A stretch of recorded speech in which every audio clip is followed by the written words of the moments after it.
नमस्कार दोस्तों, one week परिवार में आप सभी का दिल खोल कर स्वागत है। दोस्तों, आज की इस वीडियोज़ में हम बात करेंगे जेएनयू बीए फर्स्ट सेमेस्टर की वन वीक सीरीज़ पर।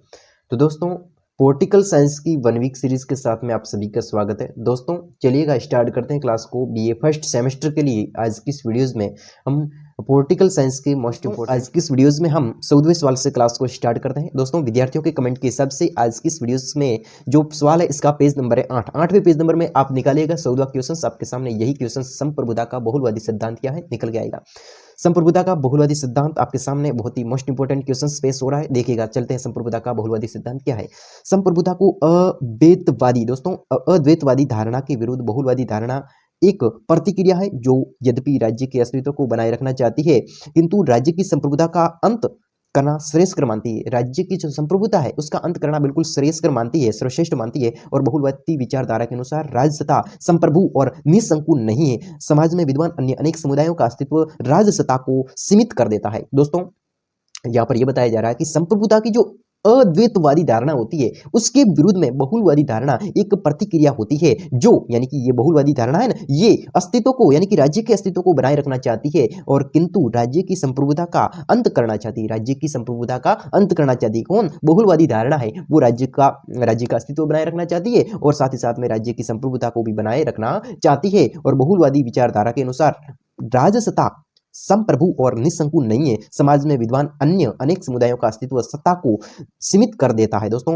राज्य में जो समाज के अंदर जो विद्वान अन्य समुदाय होते हैं वे अस्तित्व या फिर राजसत्ता को सीमित कर देते हैं। बिल्कुल ठीक है। इसके बाद में अगला क्वेश्चन हम देखते हैं कि बहुलवादी के प्रमुख प्रतिपादक कौन है। बहुलवाद के प्रमुख प्रतिपादक कौन है? तो दोस्तों, बहुलवाद के प्रमुख प्रतिपादक विचारक है दोस्तों ग्रियर है और मेटलेड है और लिड से है और बार्कर है और जीडीएच कॉल और हेराल्ड जे लॉस्की।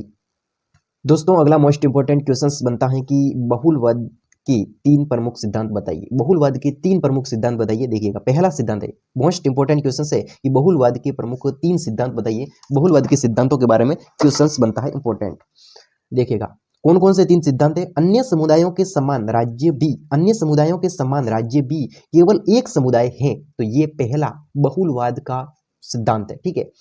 बहुलवाद नियंत्रित सत्ता में विश्वास करता है। ये दूसरा बहुलवाद का सिद्धांत है कि बहुलवाद नियंत्रित सत्ता में विश्वास करता है। बहुलवाद सत्ता के विकेंद्रीकरण में विश्वास करता है। वो बहुलवाद होता है वो सत्ता के विकेंद्रीकरण में विश्वास करता है। इसके बाद में दोस्तों अगला क्वेश्चन है कि राज्य की संप्रभुता पर मुख्य बहुलवादी आपेक्ष क्या है। राज्य की संप्रभुता पर मुख्य बहुलवादी आक्षेप क्या है?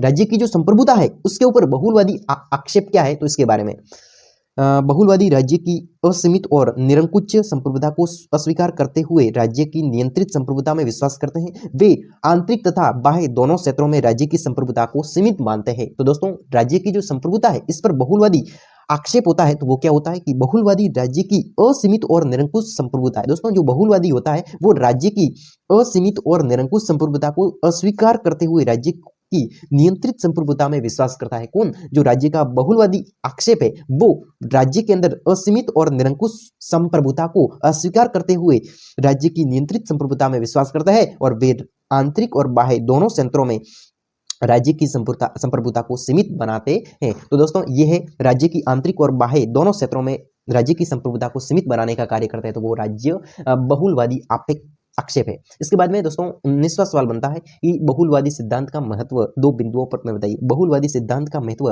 दो बिंदुओं में बताइए। बहुलवादी सिद्धांत का महत्व क्या है? दोस्तों, बहुलवाद समाज में संघों और समूहों को मान्यता देकर सभी के महत्व को स्वीकार करता है। यानी दोस्तों, बहुलवाद जो सिद्धांत है इसके महत्व क्या है इसको लिखना है। तो बहुलवाद समाज है, बहुलवाद है ना, वो समाज में संघों और समूहों को मान्यता देकर, संघ और समूह को मान्यता देता है और मान्यता देकर सभी के महत्व को स्वीकार करता है। और यह एक लोकतांत्रिक विचारधारा है जो राज्य की सत्ता पर उचित प्रतिबंध लगाकर आदर्श राज्य की स्थापना करना चाहता है।